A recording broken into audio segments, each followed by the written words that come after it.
오늘의 말씀은 로마서 1장 14절로 17절까지입니다.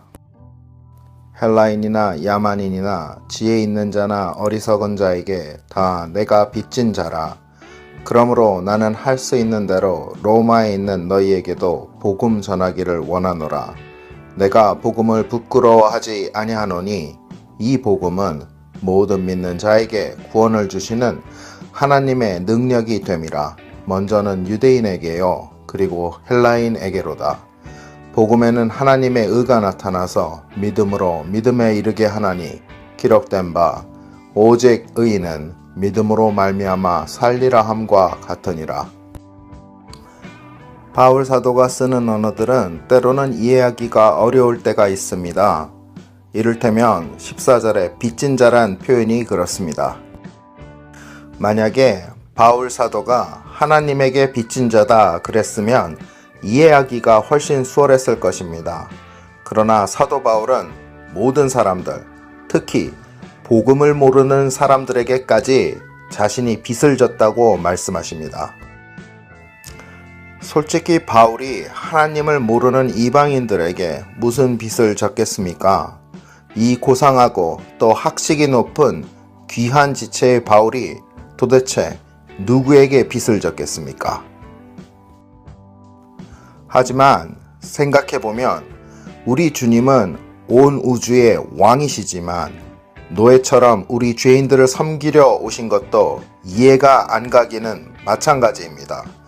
우주를 지으신 하나님이 당신이 만드신 피조물들을 섬기려 오시는 것이 이해가 되십니까? 그러나 이해할 수는 없어도 알 수는 있는 것이 바울이 말하는 복음의 빛이 분명히 복음으로 인해 우리가 얻게 되는 구원과 관계가 있다는 것입니다. 이 구원은 우리 주님으로부터 오는 은혜의 선물입니다. 그런데 이 은혜가 우리 안에만 머무르는 것을 주님께서는 원하지 않으십니다.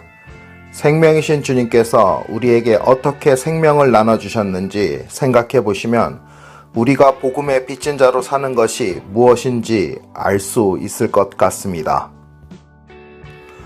복음을 전하는 것과 은혜를 나누는 것이 우리가 복음의 빚진 자로 살아가는 자세일 것입니다. 그런데 더 흥미로운 것은 16절에 보면 바울 사도가 말한 내가 복음을 부끄러워하지 않는다 라고 말씀을 하시는 것입니다. 이 말씀을 뒤집어서 생각해보면 사도 바울이 느끼기에 복음을 부끄럽게 생각하게 할 만한 이유들이 있고 그런 것들에 대한 유혹을 본인도 겪었기 때문에 이렇게 쓰고 있다고 밖에는 생각할 수 없는 문장입니다.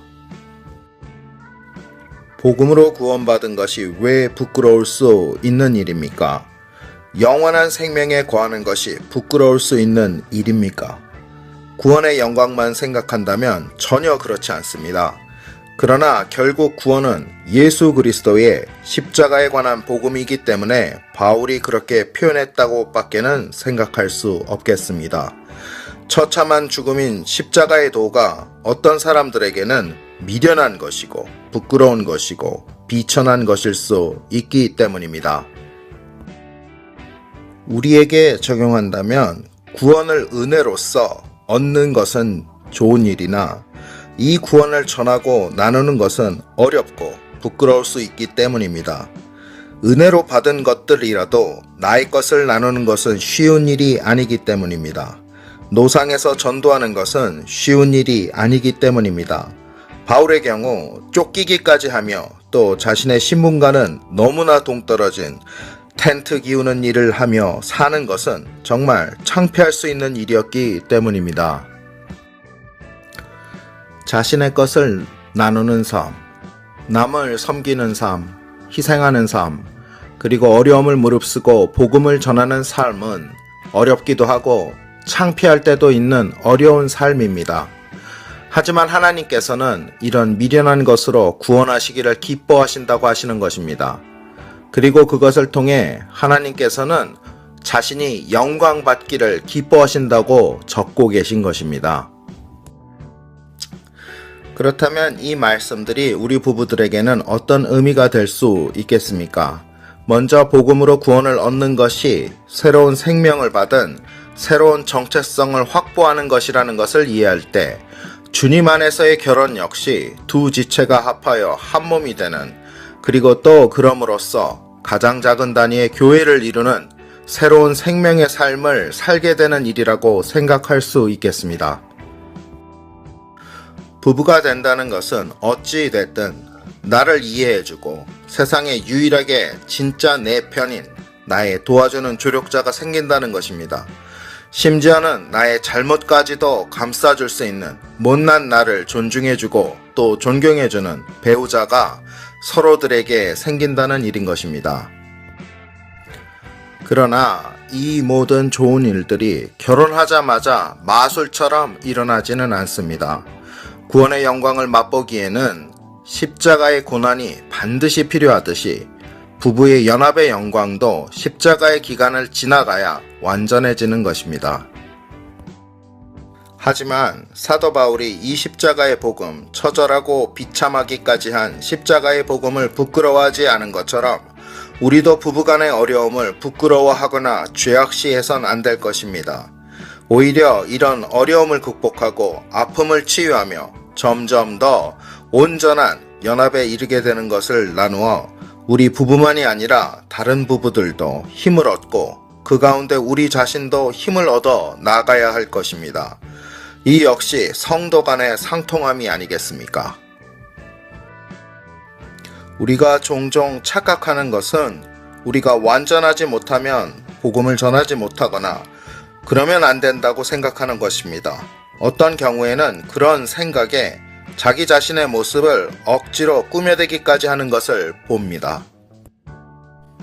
하지만 그러는 것은 믿음이 오히려 없는 것입니다. 믿음은 완전한 사람에게 필요한 것이 아니라 부족한 사람에게, 구원이 필요한 사람에게 필요한 것입니다.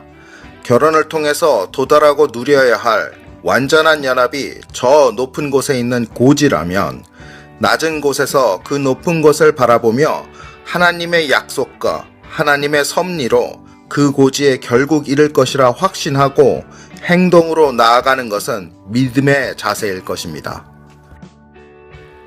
구원을 완성한 사람, 천국에 이미 거하고 있는 사람은 자기 자신의 믿음을 증명할 필요가 없습니다. 그들에게는 이미 천국은 현실이기 때문입니다. 천국에 아직 이르지 못한 사람, 약속의 땅에 아직 들어가지 못한 사람, 기업을 얻지 못한 사람만이 이 믿음으로 하나님의 약속을 얻어가는 것입니다. 그래서 하박국 선지자는 오직 의인은 믿음으로 살리라 선포하지 않았습니까? 하지만 바울 사도는 이 세상에 의인은 한 명도 없다고 단언했습니다. 도대체 무슨 말입니까? 의인은 하나도 없는데 의인이 믿음으로 산다는 것이 도대체 무슨 말씀이라는 것입니까? 이 말씀은 믿음으로 나아가는 사람만이 의인의 길에 이르리라 하는 것입니다. 나는 절대로 의인이 아니지만 하나님의 약속과 은혜로 구원에 이르는 의인이 되리라 믿는 것이 참 믿음의 본질이라는 것이고, 이 구원이 믿음 안에 이미 이루어졌다 믿는 것이 바로 참 믿음의 본질이라는 것입니다. 부부관계도 마찬가지입니다. 경중의 차이는 있지만 누구나 해결해야 할 문제가 있는 것이 부부입니다. 그렇지만 하나님의 결혼을 통해 얻게 될 연합의 약속을 믿고 계속해서 아버지 안에서, 우리 주님 안에서 나아가는 것이 부부가 가져야 할 자세고 또 믿음의 자세라는 것입니다. 그렇습니다.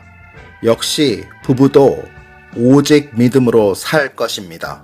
그것이 바로 오늘의 말씀에서 우리가 배울 수 있는 교훈인 것입니다.